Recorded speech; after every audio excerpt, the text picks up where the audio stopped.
This is chapter 4 of the Titan's Curse from the series Percy Jackson and the Olympians. Chapter four's title is Thalia Torches New England.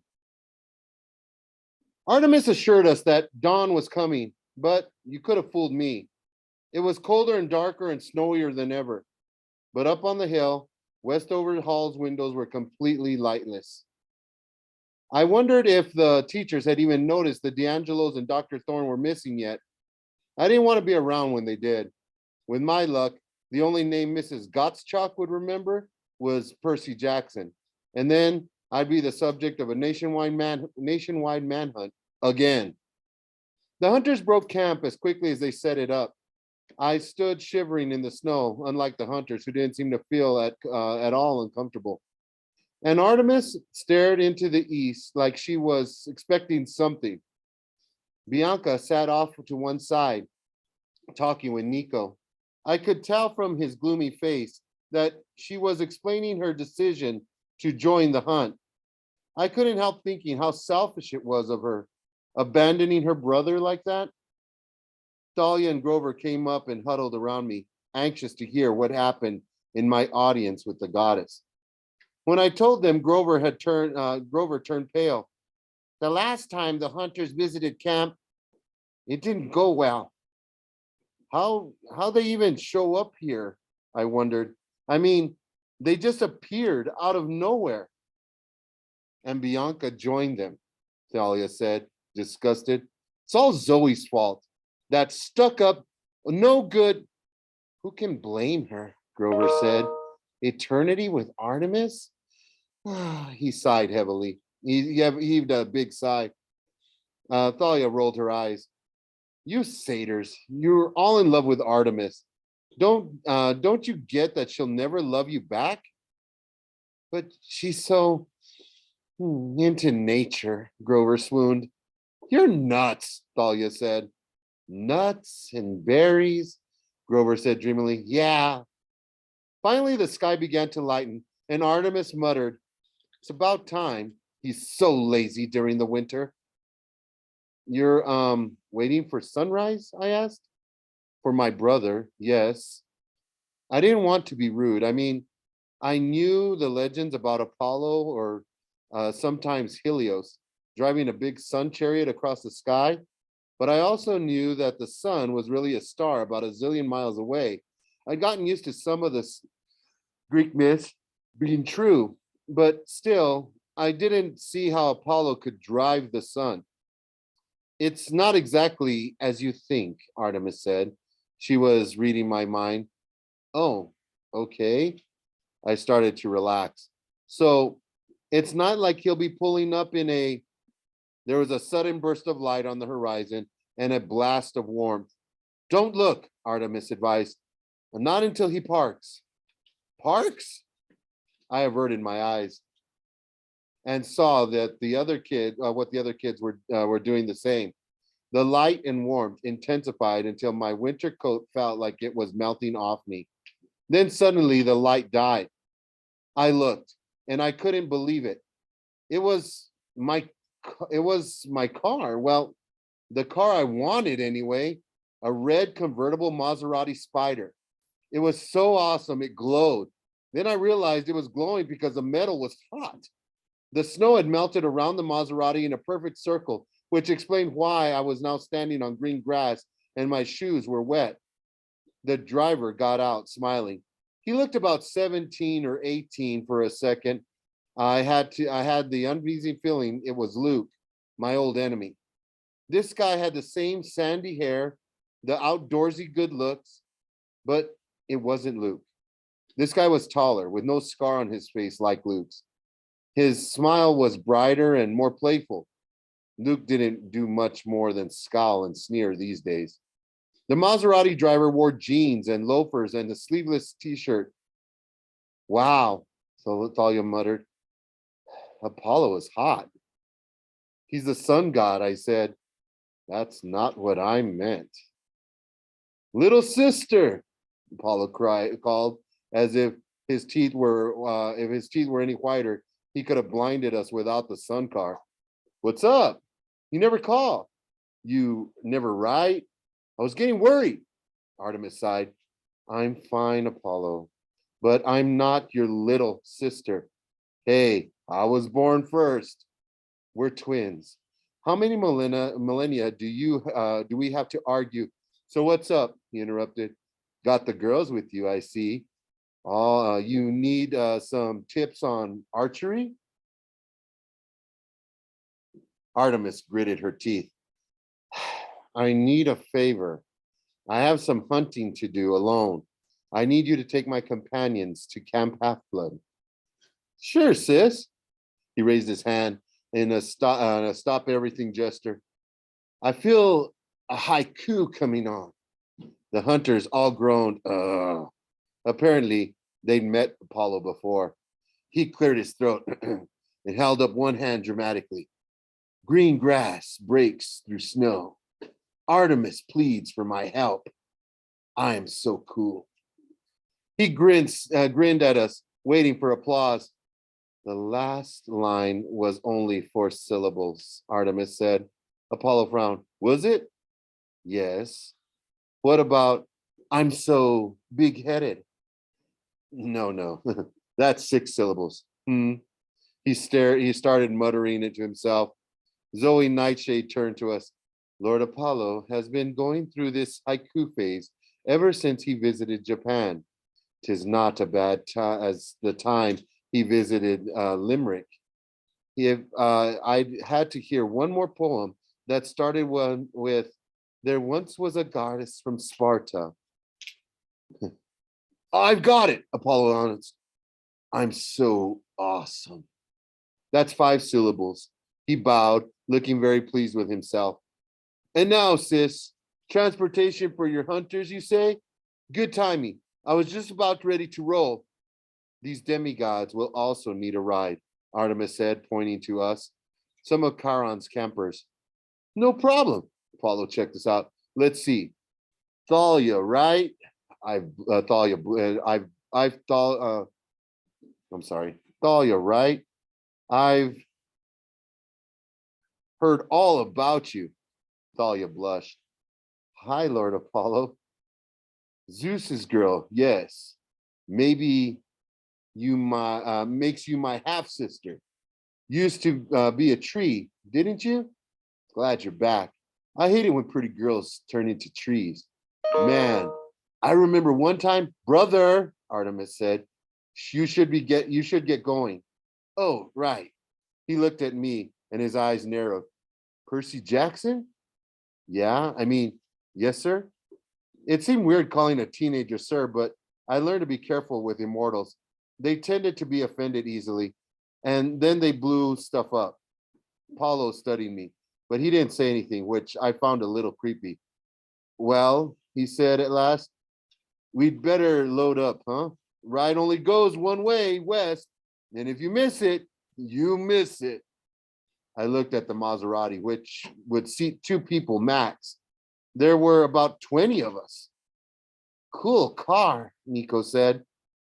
Thanks, kid, Apollo said. How will we all fit?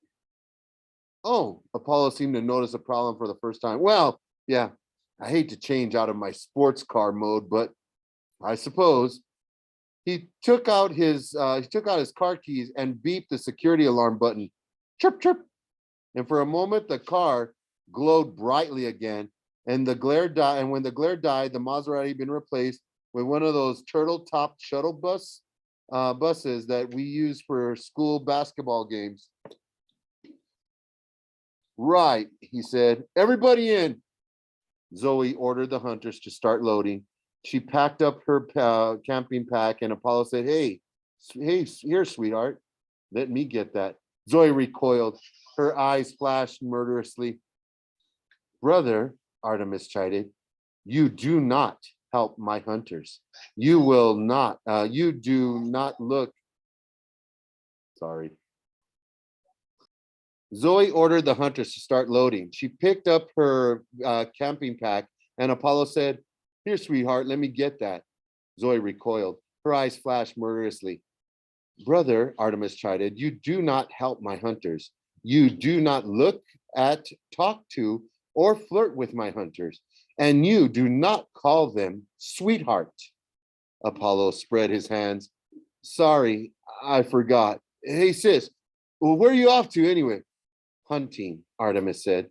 It's none of your business. I'll find out. I see all, know all.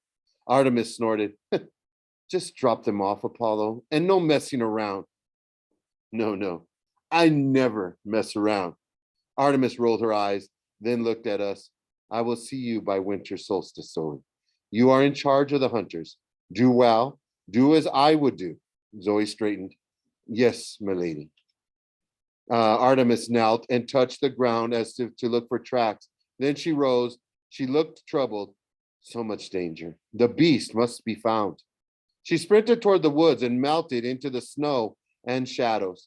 Apollo turned and grinned, jangling the car keys on his fingers. So, he said, who wants to drive? The hunters piled into the van, and they all crammed into the back so they'd be as far away from Apollo as the rest of us as highly infectious males. Bianca sat with them, leaving her little brother to hang in the front with us, which seemed cold to me, but Nico didn't seem to mind.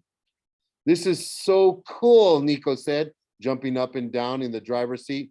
Is this really the sun? I thought Helios and Serene were the sun and moon goddess. They come sometimes in, how come sometimes it's them and sometimes it's you and Artemis? Downsizing, Apollo said. The Romans started it. They couldn't afford all those temple sacrifices, so they laid off Helios and Serene and folded their duties into our job subscriptions. My sister got the moon, I got the sun. It was pretty annoying at first, but at least I got this cool car. How does it work? Nico asked. I thought the sun was a big fiery ball of gas. Apollo chuckled and ruffled Nico's hair. That's a rumor probably got started because Artemis used to call me a big fiery ball of gas. Seriously, kid, it depends on whether you talk astronomy or philosophy. You want to talk astronomy? Bah, that's fun. What fun is that? You want to talk about how humans think about the sun? Ah, now that's more interesting. They've got a lot riding on the sun, so or so to speak. It keeps them warm, grows their crops, or powers engines, makes everything look, well, sunnier. This chariot is built out of human dreams about the sun, kid. It's as old as Western civilization. Every day it drives across the sky from east to west, lighting up all those puny little mortal lives. The chariot is a manifestation of the sun's power, the way mortals perceive it. Make sense? Nico shook his head. No. Well, then just think of it as a really powerful, really dangerous solar car. Can I drive? No, too young. Grover raised his hand. No, Apollo said. Too furry. He took past me and focused on Thalia. Daughter of Zeus, he said. Lord of the sky. Perfect. Oh no, Thalia shook her head. No thanks. Come on, Apollo said. How old are you? Thalia hesitated. I don't know. But it was sad but true. See, Thalia, she'd been turned into a tree when she was 12, but that would have been 7 years ago. So she should be 19 if you went by years, but she still felt like she was 12. And if you looked at her, she seemed somewhere in between. The best Charon could figure it out is she'd kept aging while in tree form, but much more slowly. Apollo tapped his finger to his lips. You're 15, almost 16. How'd you know that? Hey, I'm the god of prophecy. I know stuff. You'll turn 16 in about a week. That's my birthday, December 22nd, which means you're old enough to drive with a learner's permit. Thalia shifted her feet nervously. I know what you're going to say, Apollo said. You don't deserve an honor like driving the sun chariot. That's not what I was going to say. Well, don't sweat it. Maine to Long Island is a really short trip. And don't worry about what happened to the last kid I trained. You're Zeus's daughter.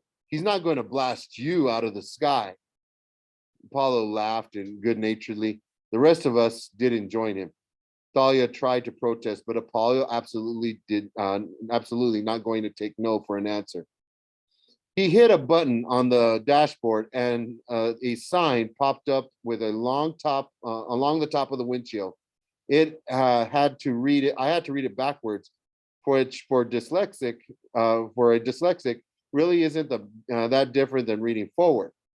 I was pretty sure it said, "Warning, student driver." "Take it away," Apollo told Thalia. "You're going to be a natural." I'll admit, I was jealous. I couldn't wait to start driving. A couple of times that fall, my mom had taken me out to Montauk when the beach road was empty, and she let me try out her Mazda. I mean, yeah, that was a Japanese compact, and this was the Sun Chariot, but how different could it be? Speed equals heat, Apollo advised. So start slowly and make sure you've got good altitude before you really open her up. Thalia gripped the wheel so tight her knuckles turned white. She looked like she was going to be sick. What's wrong? I asked her. Nothing, she said shakily. And nothing is wrong. She pulled back to on the wheel. It tilted, and the bus lurched upward so fast I fell back and crashed against something soft. Ow, Grover said. Sorry. Slower, Apollo said. Sorry, Thalia said. I've got it under control. I managed to get to my feet, and looking out the window, I saw a smoking ring of trees from the clearing we'd taken off, where we'd just taken off. Thalia, I said, lighten up on the accelerator. I've got it, Percy, she said, gritting her teeth, but she kept it floored. Loosen up, I told her. I'm loose, Thalia said. She was so stiff, she looked like she was made out of plywood. You need to veer south for Long Island, Apollo said. Hang a left. Thalia jerked the wheel and again threw me into Grover, who yelped. The other left, Apollo suggested. I made the mistake of looking out the window again. We were at our airplane height now. So high, the sky was starting to look black. Apollo said, Apollo said, and got the feeling he was forcing himself to sound calm. A little lower, sweetheart. Cape Cod is freezing over. Thalia tilted the wheel. Her face was chalk white, her forehead beaded with sweat. Something was definitely wrong. I'd never seen her like this. The bus pitched down and somebody screamed. Maybe it was me. Now we were heading straight toward the Atlantic Ocean at 1,000 miles an hour. The New England coastline off to our right, and it was getting hot in the bus. Apollo had been thrown somewhere in the back of the bus, but he started climbing up the rows of seats. Take the wheel, Grover begged him. No worries, Apollo said. He looked plenty worried. She just has to learn to. Whoa! I saw what he was seeing. Down below us was a little snow-covered New England town. At least it used to be snow-covered. As I watched, the snow melted off the trees and the roofs and the lawn. The white steeple on the church turned brown and started to smolder. Little plumes of smoke, like birthday candles, were popping up all over the town. Trees and rooftops were catching fire. Pull up, I yelled. There was a wild light in Thalia's eyes. She yanked back on the wheel, and I held on this time. As we zoomed up, I could see through the back window that the fires in the town were being snuffed out by the sudden blast of cold. There, Paula pointed. Long Island, dead ahead. Slow down, dear. Dead is only an expression. Thalia was thundering toward the coastline of the northern Long Island. There was Camp Half-Blood, the valley, the woods, the beach. I could see the dining pavilion and the cabins and the amphitheater. I'm under control, Thalia muttered. I'm under control. We were only 100 yards away now. Brake, Apollo said. I can do this. Brake! Thalia slammed her foot on the brake, and the sun pitched forward at a 45-degree angle, slamming into Camp Half-Blood Canoe Lake with a huge whoosh. Steam billowed up. sending several frightened naiads scrambling out of the water with half-woven wicker baskets. The bus bobbed to the surface, along with a couple of capsized, half-melted canoes. Well, Apollo said with a brief smile, you were right, my dear. You had everything under control. Let's go see if we boiled anyone important, shall we?